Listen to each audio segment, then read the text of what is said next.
New weekly quote: not all storms come to disrupt your life, some come to clear your path. So inspiring. Also, I was at here comes Bubba. I was at Packet distribution yesterday, and like half of you didn't even recognize me, which is kind of funny, but like I wasn't wearing my glasses because they kept fogging up with the face mask, and yeah, and then it was freezing and I didn't have thick enough clothes on, so I had to pull up my hood. So once I got home, I was like, I mean, I can see how they didn't recognize me, but yeah, some of you did, so it was nice to see you if you did recognize me. And Forrest is like, give me all the love. Give me all the love. I can't remember who, but somebody had a French bulldog, a gray one, and it was like super cute. I was like, I want it. But I have Bubba. Happy boy. Yes. Yes, he is. And if you got that message on the Mad River app with all the teachers, I was the one holding the hot chocolate, which literally burned my tongue, and it burned like all the way through my esophagus. Like I could feel it just burn me, and it was very unpleasant, but it kept me warm. So there we go. He likes to lay down once I start reading because he gets comfortable. He likes listening to a story, huh, Bubba? The end. Someone has put me in a hot oven and locked the door. Someone has doused me in kerosene and lit a match. I come awake slowly with my body on fire, consumed in flames. The sheets are cold and damp. I'm drowning in sweat. What's happening to me? It takes a moment before I realize that there are many, many things wrong. I'm shivering. I'm more than shivering. I'm shaking uncontrollably and my head hurts. My brain is being squeezed in a vise. Pain radiates out and crashes into the nerves behind my eyes. My body is a fresh bruise. Even my skin hurts. At first, I think I must be dreaming, but my dreams are never this lucid. I try to sit up to pull the blankets closer, but I can't. Ollie's still asleep and lying on top of them. I try again to sit up, but pain buries itself deep in my bones.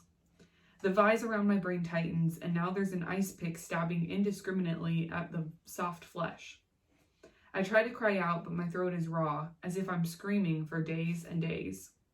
I'm sick. I'm more than sick. I'm dying. Oh God.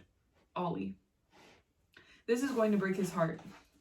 He awakes as soon as I think it. Mad? He asks into the dark. He turns on the bedside lamp and my eyes burn. I squeeze them shut and try to turn away. I don't want him to see me like this, but it's too late. I watch his face go from confusion to recognition to disbelief, then terror. I'm sorry, I say, or try to say, but I don't think the words make it past my lips. He touches my face, my neck, my forehead. Jesus, he says over and over again, Jesus. He pulls the blanket off, and I'm colder than I'd ever thought possible. Jesus, Maddie, you're burning up. Cold, I croak, and he looks even more terrified.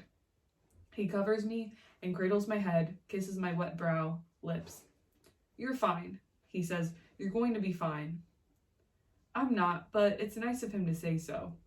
My body pulses with pain, and my throat feels like it's swelling shut. I can't get enough air. I need an ambulance, I hear him say. I roll my head around. When did he get to that side of the room? Where are we? He's on the phone. He's talking about someone sick. Someone who is sick. Dying. Emergency. Pills not working. He's talking about me. He's crying. Don't cry. Kara will be fine. Your mom will be fine. You will be fine. The bed sinks. I'm in quicksand. Someone's trying to pull me out.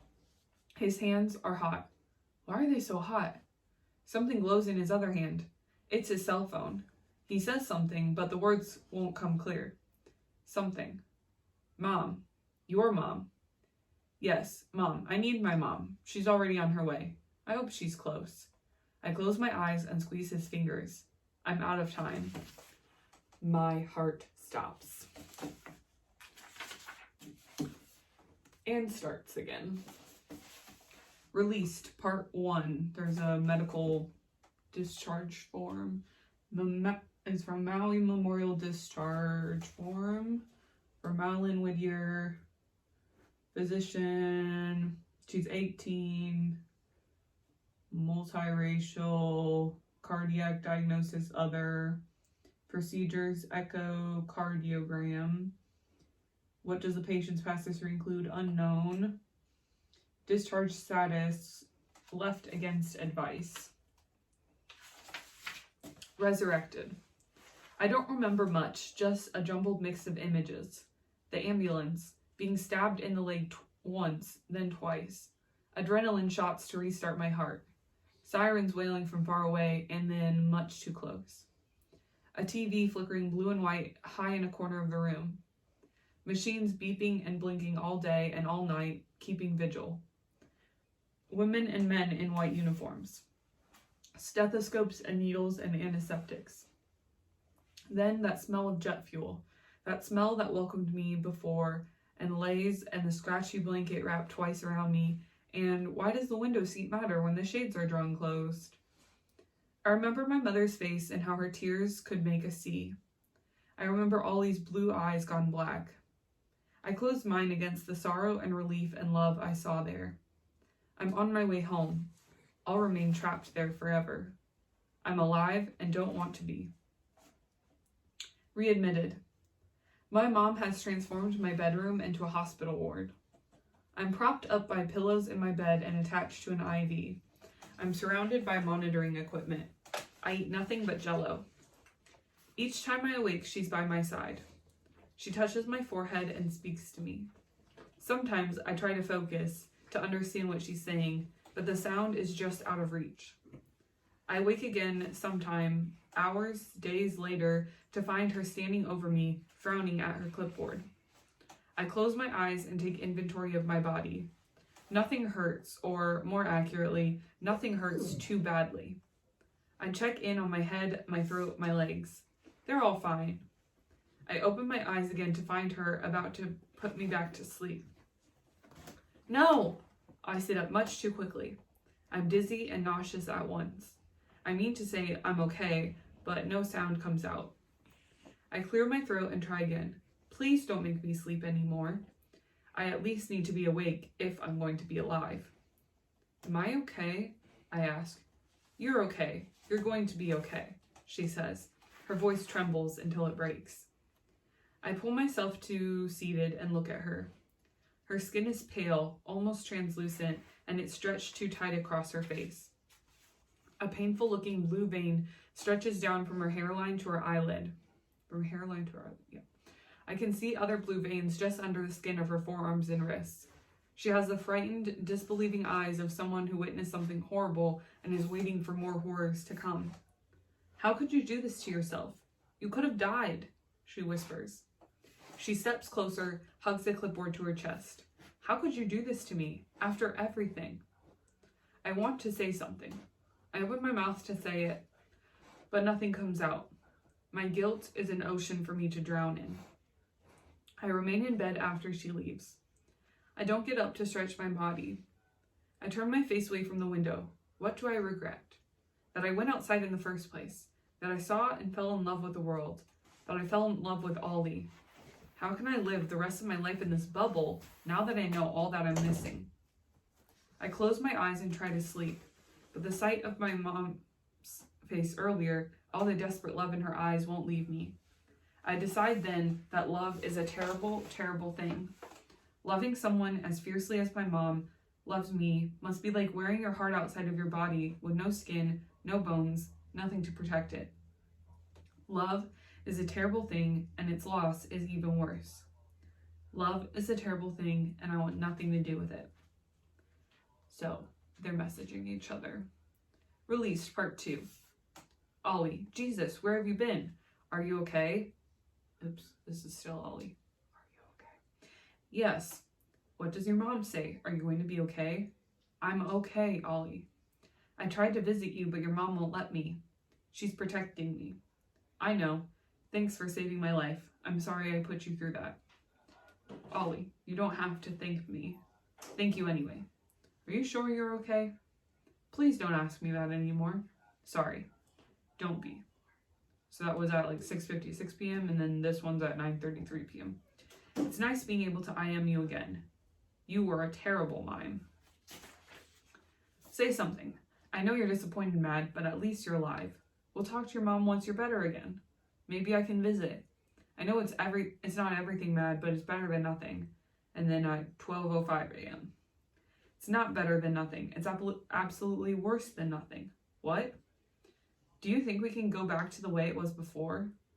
You want to go back to decontamination and short visits and no touching and no kissing and no future? You're saying that's enough for you? It's better than nothing. No, it's not. Stop saying that. And then at 2:33 a.m. What about the pills? What about them? They worked for a couple of days. Maybe they'll get them right eventually. Maddie? There were no pills. What do you mean? There were never any pills. I told you that so you could go with me. You lied to me? But you could have died and it would have been my fault. I'm not your responsibility. Then at 3:42 a.m. I wanted everything, Ollie. I wanted you and the whole wide world. I wanted everything. I can't do this anymore. Can't do what? No more IM, no more email. It's too hard. I can't go back. My mom was right. Life was better before. Better for who? Don't do this, Maddie. My life is better with you in it. But mine isn't. And then it says that she logs out. Life is Short. Spoiler reviews by Madeline. Invisible Man by Ralph Ellison. Spoiler alert. You don't exist if no one can see you. Geography. I'm in an endless field filled with red poppies. The poppies reach waist high on single green stalks and are so red they seem to bleed color. In the distance, I see one Ollie, and then two, and then multiple Ollies marching toward me. They're wearing gas masks and holding handcuffs and crushing the poppies under black booted feet as they march toward me, silent and determined. The dream doesn't leave me. I drift through the day awake but dreaming, trying not to think of Ollie. I try not to think of seeing him for the first time, how he seemed like he was from another planet. I try not to think about bundt cakes and headstands and kisses in velvet sand, how second and third and fourth kisses were just as amazing as first ones. Skipping that sentence. I try not to think of him because if I do, I'll have to think about how connected to him and the world I was just a few days ago. I'll have to think about all the hope I had, of how I fooled myself into thinking that I was a miracle, of how the world I wanted to be a part of so badly didn't want me back. I have to let Ollie go. I've learned my lesson. Love can kill you, and I'd rather be alive than out there living. I once told Ollie that I knew my own heart better than I knew anything else, and it's still true. I know the places in my heart, but the names have all changed. This is her map of despair, and there's like her heart, and then there's the mirage of happiness, the desert of sorrow, the river of betrayal, the mountains of misery, dark place, ocean of regret, broken heart island, depression foothills, and this is called The Land of Broken Dreams, and it's her map of despair. Life is Short. Spoiler reviews by Madeline. The Stranger by Albert Camus. Waiting for Godot by Samuel Beckett. Nausea by Jean-Paul Sartre. Spoiler alert. Everything is nothing.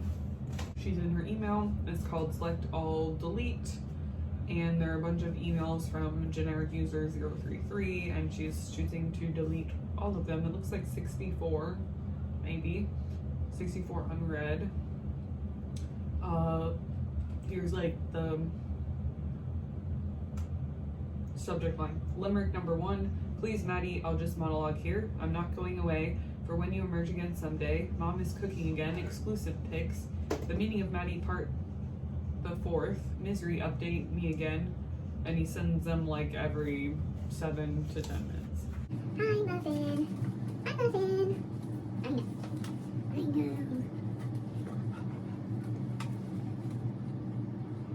What are you doing? What are you doing?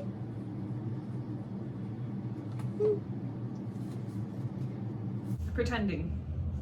I'm stronger with each passing day. Nothing hurts except my heart, but I'm trying not to use it. I keep the blinds closed. I read my books, existential or nihilist ones. I have no patience for books that pretend life has meaning.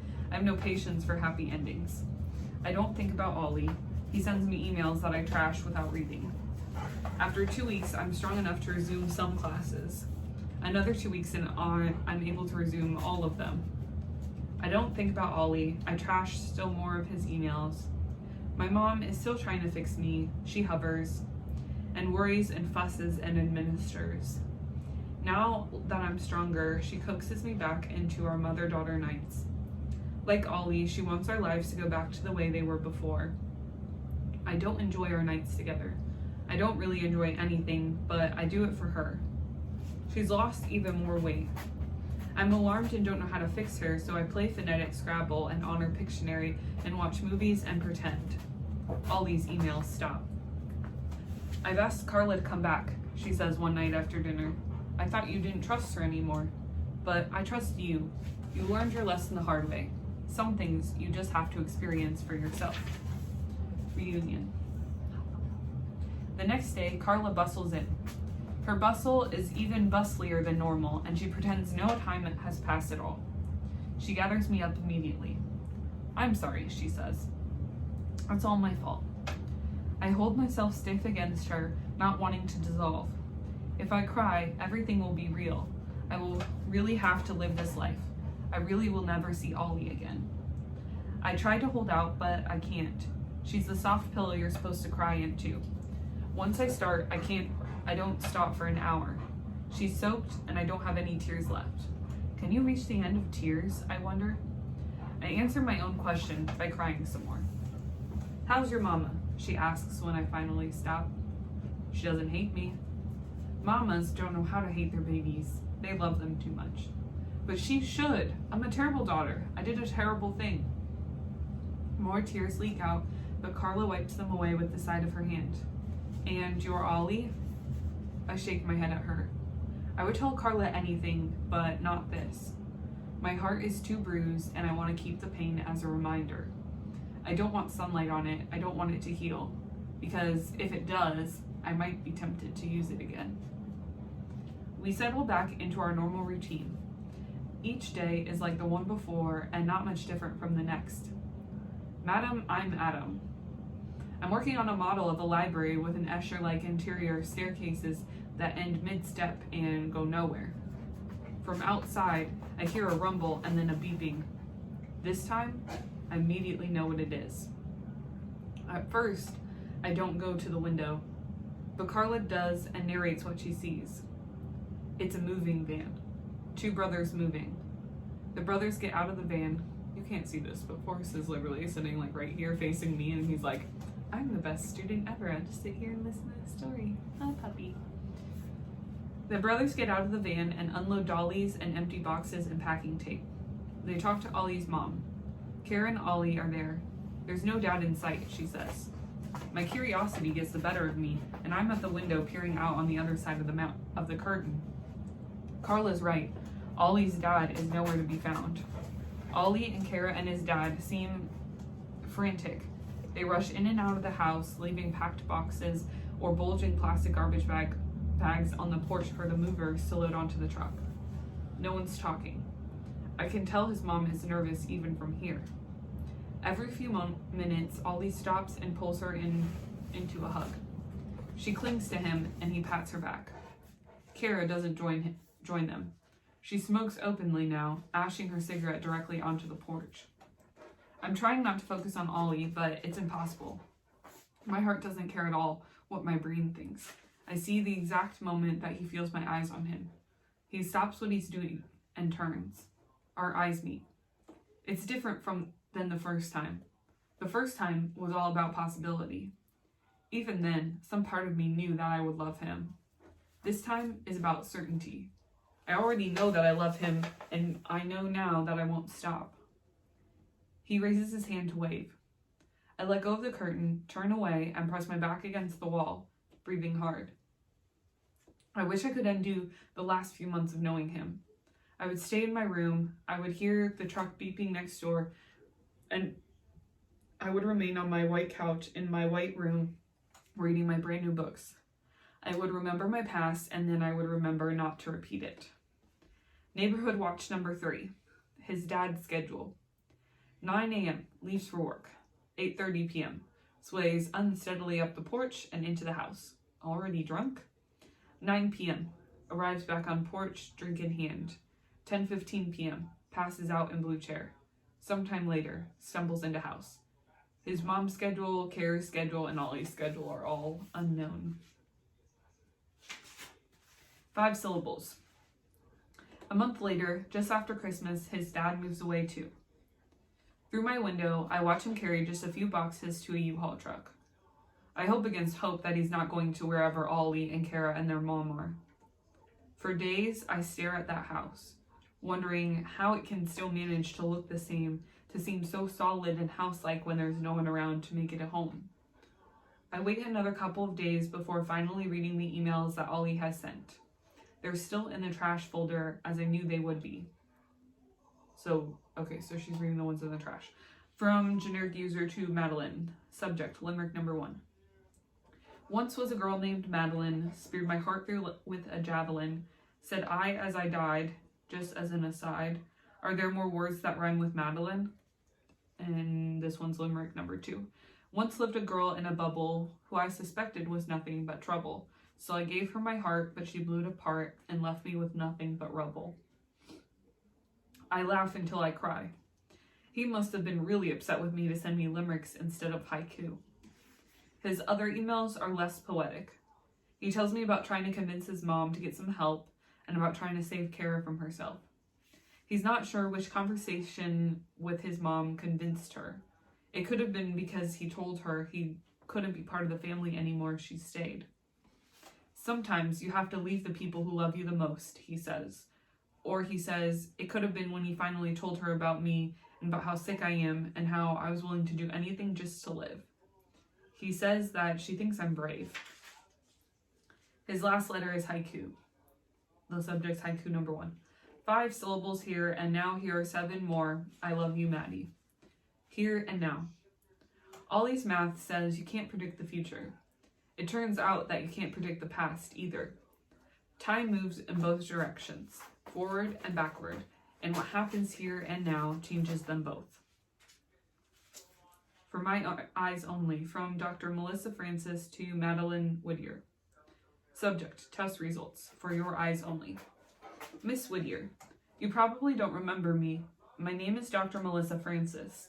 You were under my care at Maui Memorial in Hawaii for a few hours 2 months ago. I felt it was important to contact you directly. You need to know that I've studied your case very closely. I don't believe you have or have ever had SCID. I know this must be a shock. I've attached quite a few test results here and recommend that you get a second and third opinion. I believe that you should get another physician besides your mother to verify my findings. Physicians should never practice on their families. It is my medical opinion that in Hawaii you had an episode of myocarditis triggered by a viral infection. I believe that your immune system is especially fragile given what I could surmise about the nature of your upbringing. Please feel free to contact me with any questions you may have. Good luck. Best regards, Dr. Melissa Francis. Protection. I read the email 6 times before the letters form words and the words form sentences that I can understand. But even then, the meaning of all the words taken together eludes me. I move on to the attachment showing lab test results. All my numbers are adamantly average, not too high, not too low. Of course, there's some mistake. Of course, this is not right. Dr. Francis has confused my chart with someone else's. There's another Madeline Whittier. She's an inexperienced doctor. The world is casually cruel. I believe all these things to be true, but still. I print the email, lab test results and all. I'm not moving in slow motion. Time does not speed up or slow down. The words on the printout are not any different than the ones on the screen, but they feel heavier, more weighty. But they can't be true. There's no possibility of them being true. I spend an hour Googling each test, trying to understand what they all mean. Of course, the internet can't tell me if these results are correct, can't tell me if I'm a perfectly average teenage girl of perfectly average health. But I know it's a mistake.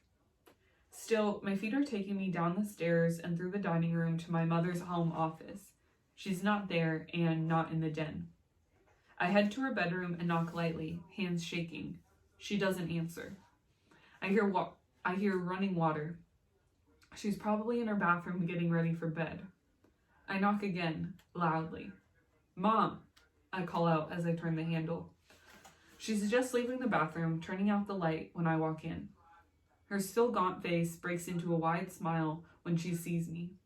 Her cheekbones are sharp and more prominent in her narrower face. The dark circles that I put under her eyes seem to have become permanent. She's not wearing any makeup and her hair hangs loosely around her shoulders. Black silk pajamas hang from her thin frame. "Hi, sweetheart," she says. "Did you come for a slumber party?" Her face is so hopeful that I want to say yes. I step farther into the room, shaking the pages. It's from a doctor in Maui. I look for the name again even though I know it. Dr. Melissa Francis. Did you meet her? If I hadn't been watching her so closely, I might not have noticed it, but she freezes. "I've met a lot of doctors in Maui, Madeline." Her voice is tight. "Mom, I'm sorry." She holds up a hand telling me to stop. "What is it, Madeline?" I take another step. "This letter, Dr. Francis, thinks I'm not sick." She stares at me as if I haven't spoken. She doesn't speak for so long that I begin to question if I have spoken after all. "What are you talking about?" She says she doesn't think I have SCID. She doesn't think I've ever had it. She lowers herself to the edge of the bed. "Oh no. Is this why you came to see me?" Her voice is soft, pitying. "She got your hopes up, didn't she?"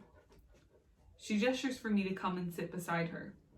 She takes the letter from my hand and wraps her arms around me. "I'm sorry, but it's not true," she says. I sag into her arms. She's right. I had gotten my hopes up. Her arms feel so good around me. I feel warm and protected and safe. She strokes my hair. "I'm sorry you had to see this. It's so irresponsible." "It's okay," I say against her shoulder. "I knew it was a mistake. I didn't get my hopes up." She pulls away to look into my eyes. "Of course it's a mistake." Her eyes fill with tears, and she pulls me back into her arms. "SCID is so rare and so complicated, honey. Not everyone understands it. There are just so many versions, and every person reacts a little differently." She pulls away again and meets my eyes to make sure I'm listening and understanding. Her speech slows down and her tone turns sympathetic. Her doctor's voice. "You saw that for yourself, didn't you? You were fine for a little while, and then you were almost dead in an emergency room. Immune systems are complicated." She frowns down at the pages in her hand. "And this Dr. Francis doesn't know your full medical history. She's just seeing a tiny fraction of it. She hasn't been with you this whole time." Her frown deepens. This mistake is upsetting her more than it did me. "Mom, it's okay. I didn't really believe it anyway." I don't think she hears me. "I had to protect you," she says. "I know, Mom." I don't really want to talk about this anymore. I move back into her arms. "I had to protect you," she says into my hair.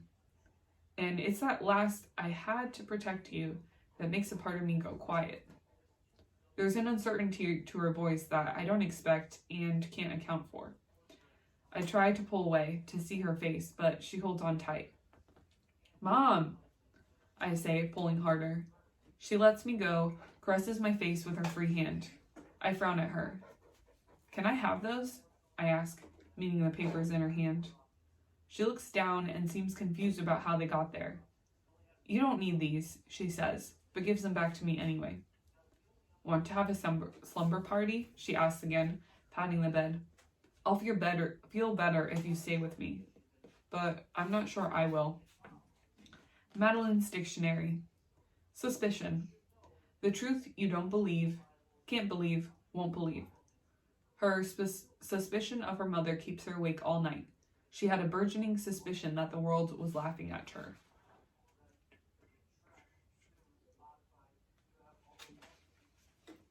Identity. Carla's barely in the door before I'm on her with the letter. She reads it, and her eyes widen with each sentence. She grips my forearm. Where did you get this? Keep reading, I say. The charts and measurements will mean more to her than they did to me. I watch her face and try to understand what is happening in my world. I'd expected her to dismiss the letter out of hand just as Mom did, but her reaction is different. Have you shown this to your mother? I nod, mute. What did she say? That it was a mistake. I'm whispering, hiding from the sound of my own voice. She searches my face for a long time. We need to find out, she says. Find out what? If it's true or not. How could it be true? That could mean... Shh. We don't know anything yet. We don't know anything. Of course we do. We know that I'm sick. That I'm not allowed to leave my house on pain of death. I've always known this. It is who I am. What's going on? I demand. What are you hiding from me? No, I'm not hiding anything. What does that mean? She sighs, and it is long and deep and weary. I swear I don't know anything, but sometimes I suspect. Suspect what? Sometimes I think maybe your mama's not quite right. Maybe she never recovered from what happened to your papa and brother. The oxygen in the room is replaced by something else, something thin and not breathable. Time does slow down now, and I get a kind of tunnel vision. The walls are much too close, and Carla recedes away from me, a small figure at the end of a very long hallway. Tunnel vision gives way to vertigo. I'm unsteady on my feet and then nauseous. I run to the bathroom and dry heave into the sink. Carla comes in as I'm splashing water on my face. She puts her hand on my back and I sink under the weight of it. I'm insubstantial. I'm always ghost girl again. I press my hands into the porcelain of the sink. I can't lift my eyes to the mirror because I won't recognize the girl looking back at me. I have to know for sure, I growl, using someone else's voice. Give me a day, she says, and she tries to pull me into a hug, but I don't let her. I don't want comforting or protecting. I just want the truth. Proof of life. All I have to do is go to sleep, quiet my mind, relax my body, and go to sleep. But no matter how hard I will it, sleep just will not come. My brain is an unfamiliar room and trap doors are everywhere. Carla's voice loops in my head. Maybe she never recovered from what happened. What does that even mean? I look at the clock. 1 a.m. 7 hours until Carla comes back. We're going to do some blood tests and send them off to an SCID specialist that I found. 7 hours. I close my eyes and open them again. 1:01 a.m. I can't wait for answers to come to me. I have to find them. It takes all my effort to walk instead of run to my mom's office. I'm sure she's asleep, but I can't risk waking her. I grab the handle, and for one horrible moment, I think the door will be locked and I will have to wait, and I cannot wait.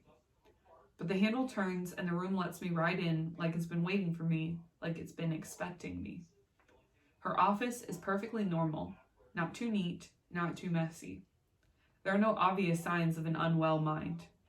Crazy, jumbled, chaotic writings don't cover every inch of the wall. I walk over to the big desk at the center of the room. It has a built-in file cabinet, so I start there. My hands are shaking.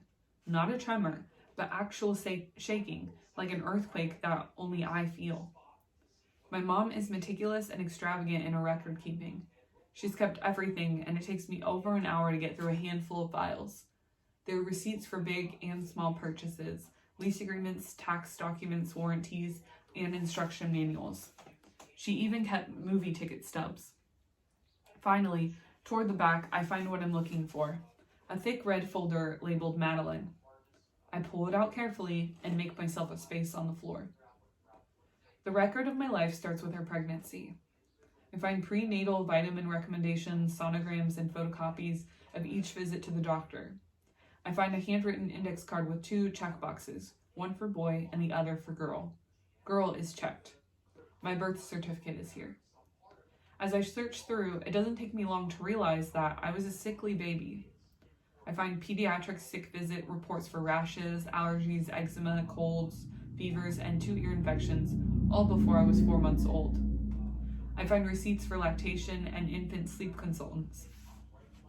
When I'm about 6 months old, just 1 month after my dad and brother have died, I'm checked into a hospital with respiratory syncytial virus, RSV. I don't know what that is, and I make a mental note to Google it. It was severe enough to keep me in the hospital for 3 days. And then her record keeping becomes less meticulous. I find a printout about RSV from the web. She circled a section that explains that RSV is more severe in people with compromised immune systems. I find a photocopy of the first page of an article on SCID from a medical journal. Her scrawls in the margins are illegible. After that, there's a single visit to an allergist and then visits to 3 different immunologists. Each concludes that no illness was found. And that's it. I dig through the cabinet again for more files. It doesn't make sense that this would all be there. That this would be all there is. Where are the test results? There must have been a 4th immunologist, right? Where's the diagnosis? Where are the consultations and second opinions? There should be another thick red folder. I scour the files for a 3rd time, and a 4th. I spill other folders to the ground and rifle through them. I hunt through the papers on her desk. I thumb through the pages of her medical journals, looking for highlighted pages. I'm breathing too quickly as I run over to her bookshelves. I pull down books, shake them by their spines, willing something to fall out. Forgotten lab results, an official diagnosis. I find nothing. But nothing is not evidence. Maybe the proof is elsewhere. It takes me only 1 try to guess her password. Madeline. I spend 2 hours looking through every document on her computer. I search her internet browser history. I look in the trash folder. Nothing. Nothing. Where's the proof of the life I have lived? I turn a slow pirouette in the middle of the room. I don't believe the evidence of my own eyes. I don't believe what I'm not seeing. How can there be nothing?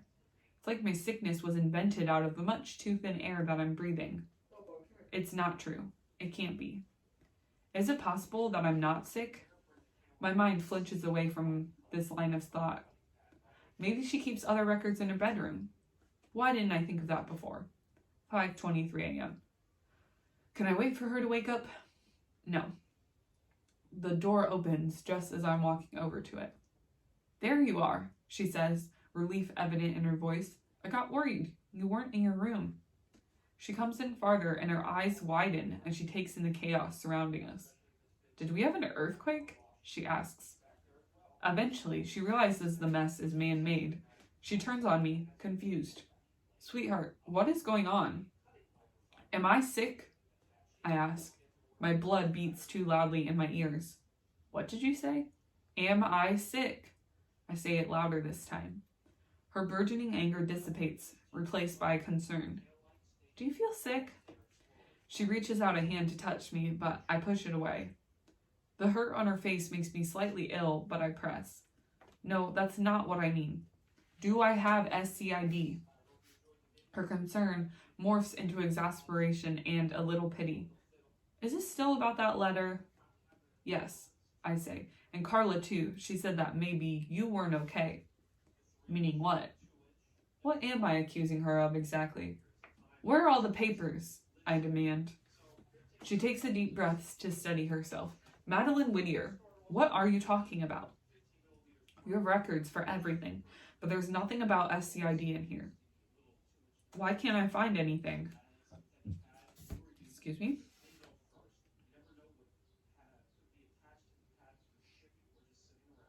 I grab the red folder from the ground and shove it at her. You have everything else.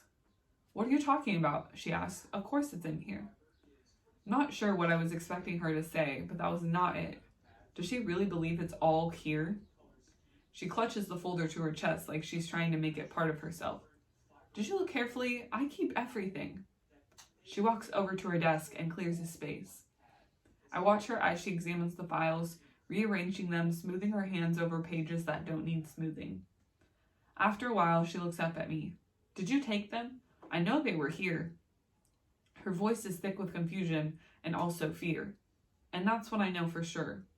I am not sick and never have been. So that was page 234 to 275. And in the next video, we'll just go ahead and finish the book because there's like 30 pages left. Good news. Yesterday and this morning, I made oatmeal. It's really good. I made it in an Instant Pot. So if you have one, you set it to saute and then you melt some butter. And then you get like steel rolled oats from the store instead of like the pre-made oatmeal. And I like to put in a cup and then you stir them around the butter for a little bit, let them get warm and like kind of like a golden brown. And then if you do 1 cup of oats, then you do 2 to 3 cups of water. So you do like 2 or 3 times depending on how watery you like your oatmeal. And then you put the lid on and then you set it to porridge and then it just makes it for you, releases steam. And then I like to make mine with, I add cinnamon and brown sugar and blueberries to it when it's done, and it's super good. And last week I made chocolate chip cookies, so good. And I made peanut butter cookies, and then I added Hershey's, like the Hershey bars. I added little ones to the top, so it was like this big. It was like a huge peanut butter cookie with chocolate chunks, and it was really good. So been working on my baking and cooking skills.